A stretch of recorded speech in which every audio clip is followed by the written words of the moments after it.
दोस्तों, एक 25 साल का हिंदुस्तानी लड़का सऊदी अरब में पैसे कमाने के लिए जाता है। वहाँ पे उसका जो शेख होता है, इस हिंदुस्तानी लड़के पर बहुत ही विश्वास और भरोसा किया करता था। जब वह शेख कहीं पर जाता था तो इस लड़के से कहता था कि तुम मेरे घर की देखभाल करना और मेरे घर पर ही सो जाना। एक दिन उस शेख को कुछ ज़रूरत पड़ती है, वो घर से बाहर कहीं चला जाता है। तब ये लड़का उस शेख के घर पर जाता है, उस शेख की देखभाल करने लगता है और वहीं पर सो जाता है। लेकिन शेख की जो पत्नी होती है, वो इस लड़के के साथ रात में कुछ ऐसा कर देती है जिसकी कोई कल्पना भी नहीं कर सकता। जी हाँ दोस्तों, जब आप लोग सुनेंगे तो शायद आप लोगों को बहुत हैरानी होगी। इसलिए इस वीडियो को पूरा ज़रूर देखिएगा, क्योंकि वीडियो के अंत में आपको एक बहुत बड़ी सीख मिलने वाली है। तो आइए जानते हैं पूरी घटना इस वीडियो में। लेकिन वीडियो में आगे बढ़ने से पहले बस वही छोटी सी रिक्वेस्ट, वीडियो को लाइक नहीं किए तो वीडियो को लाइक कर दीजिए, चैनल को सब्सक्राइब नहीं किए तो सब्सक्राइब कर दीजिए, इससे मेरा हौसला बढ़ता रहे। दोस्तों, ये सच्ची घटना है लखनऊ की। लखनऊ के किनारे एक छोटा सा गांव होता है। वहाँ पे एक परिवार होता है जो बेहद ही गरीब होता है। उस परिवार में एक लड़का होता है जिसका नाम असलम होता है। असलम की उम्र 25 साल की होती है। वो हट्टा कट्टा नौजवान होता है।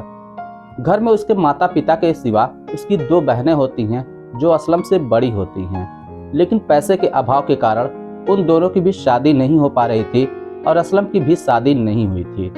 इस तरीके से ये तीनों भाई बहन की शादी नहीं हुई थी। इसके पिता जो थे वो मेहनत मजदूरी करके अपने परिवार का भरण पोषण किया करते थे।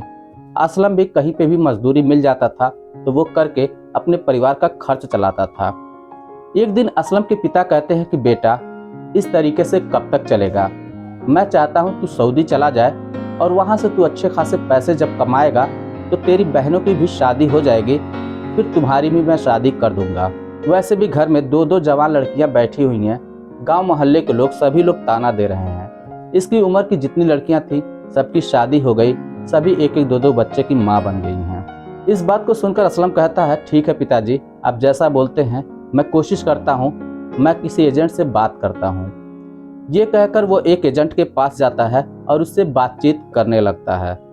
तब वो एजेंट कहता है, ठीक है, मैं तुम्हें ड्राइवर का वीज़ा दे सकता हूँ, लेकिन उसके लिए तुम्हें 2 लाख रुपए खर्च करने पड़ेंगे। 2 लाख रुपए लगेगा तभी जाके तुमको वीज़ा मिलेगा। ये बात आकर असलम अपने पिता से कहता है तो उसके पिता बहुत ही चिंतित हो जाते हैं कि 2 लाख रुपए आखिर आएंगे तो आएंगे कहाँ से। वो अपने रिश्तेदारों से मांग करते हैं, कुछ और हित मित से मांग करते हैं, लेकिन सभी लोग हाथ खड़े कर देते हैं। कोई भी पैसा देने के लिए तैयार नहीं होता है।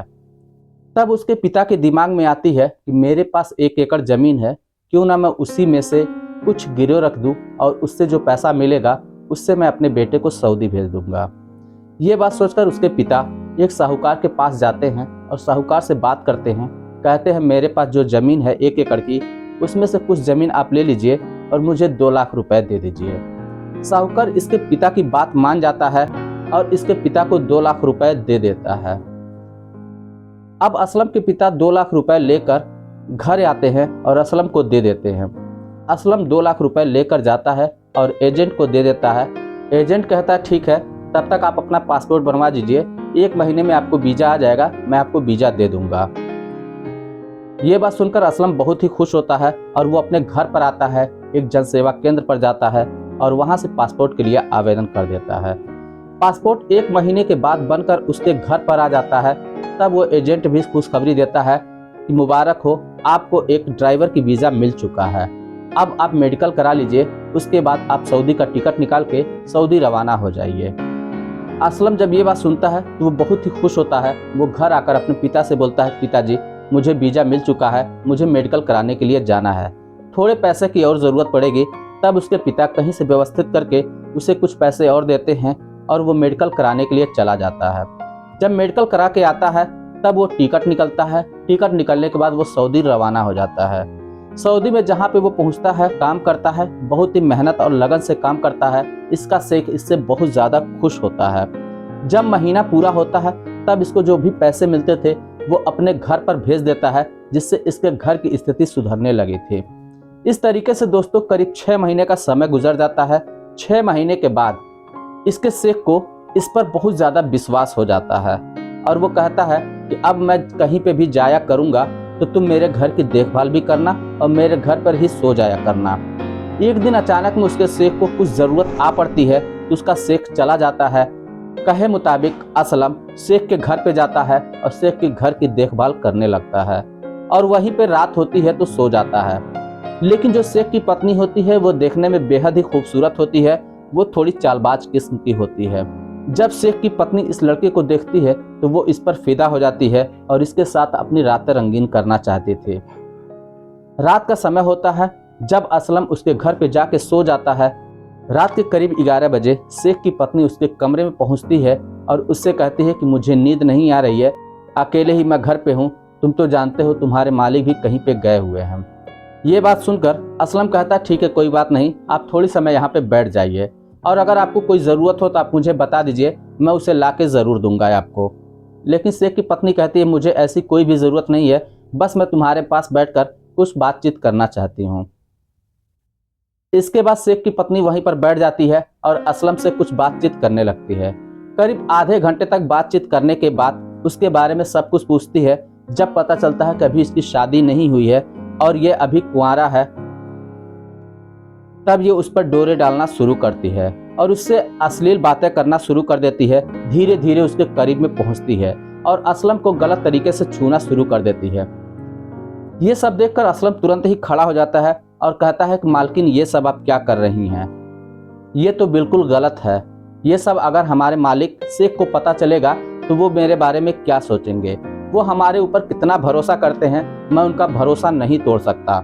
इस पर शेख की पत्नी कहती है कि इसके बारे में किसको पता चलेगा, इस कमरे में तुम हो और मैं हूँ, इसके सिवा तीसरा कोई भी नहीं है। लेकिन असलम कहता है नहीं, मैं ऐसा कुछ भी नहीं करने वाला जैसा आप सोचती हैं। मैं अपने मालिक को धोखा बिल्कुल भी नहीं दे सकता और बेहतर यही होगा कि आप यहाँ से चले जाइए।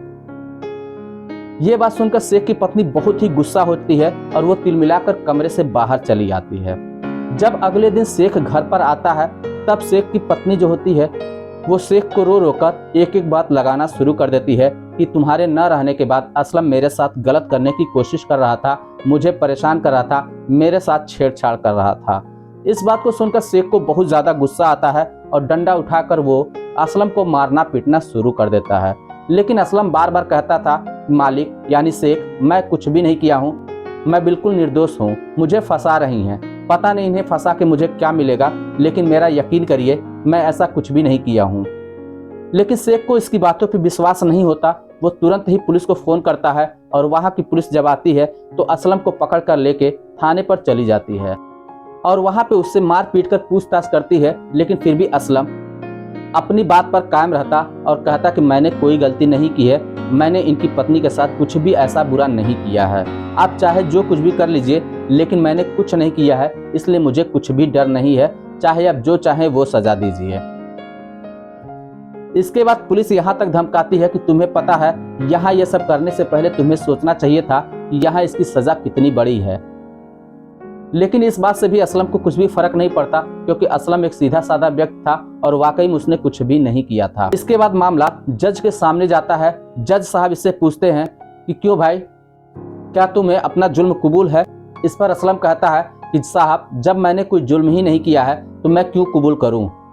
जज साहब को असलम की आंखों में कुछ सच्चाई नजर आती है। तब वो असलम से कहते हैं कि मैं तुम्हें एक मौका देता हूं तुम्हें अपनी सफाई में कहने के लिए, क्या तुम्हारे पास इसका कोई सबूत है कि तुमने कुछ भी नहीं किया है? तब असलम अपने पॉकेट से एक मोबाइल निकालता है और उसमें जो रिकॉर्डिंग उसने की थी, जो भी मालकिन और इसके बीच में उस रात हुई थी, इसने चुपके से मोबाइल में रिकॉर्ड कर लिया था। वो रिकॉर्डिंग चलाकर सुना देता है। तब वहाँ पे सब बैठे सभी लोग और जज साहब को भी यकीन हो जाता है। जज साहब तुरंत उसे निर्दोष करार देते हैं और उसके बाद उस शेख की पत्नी को भी बुलाया जाता है। उस शेख की पत्नी पर जुर्माना लगाया जाता है और उससे 50 लाख का जुर्माना वसूला जाता है। तब शेख की पत्नी सारी बात कबूल देती है और 50 लाख के जुर्माना तुरंत बैंक जाकर निकाल के लाके इसको दे देती है। अब असलम वहां से अपना टिकट कराता है और 50 लाख रुपए लेकर लखनऊ के किनारे अपने गांव में आ जाता है और यहाँ पे आने के बाद फिर छोटा मोटा काम शुरू कर देता है और यहीं पे रहने लगता है। उसकी बहनों की भी शादी हो जाती है और उसकी भी शादी हो जाती है। अब सभी परिवार पूरे हंसी खुशी से जिंदगी व्यतीत कर रहे हैं। तो दोस्तों ये रही कहानी। इस कहानी को सुनाने का मतलब किसी के दिल को ठेस पहुंचाना नहीं था, किसी की भावनाओं के साथ खिलवाड़ करना नहीं था। बस आप लोगों को सचेत और जागरूक करना था कि समाज में ऐसे भी काम हो रहे हैं। वैसे दोस्तों, आप लोगों की इस कहानी के बारे में क्या राय है? आपकी जो भी राय हो आप हमें कमेंट बॉक्स में लिखकर ज़रूर बताइएगा। चलिए फिर मिलते हैं नेक्स्ट वीडियो में, तब तक के लिए जय हिंद।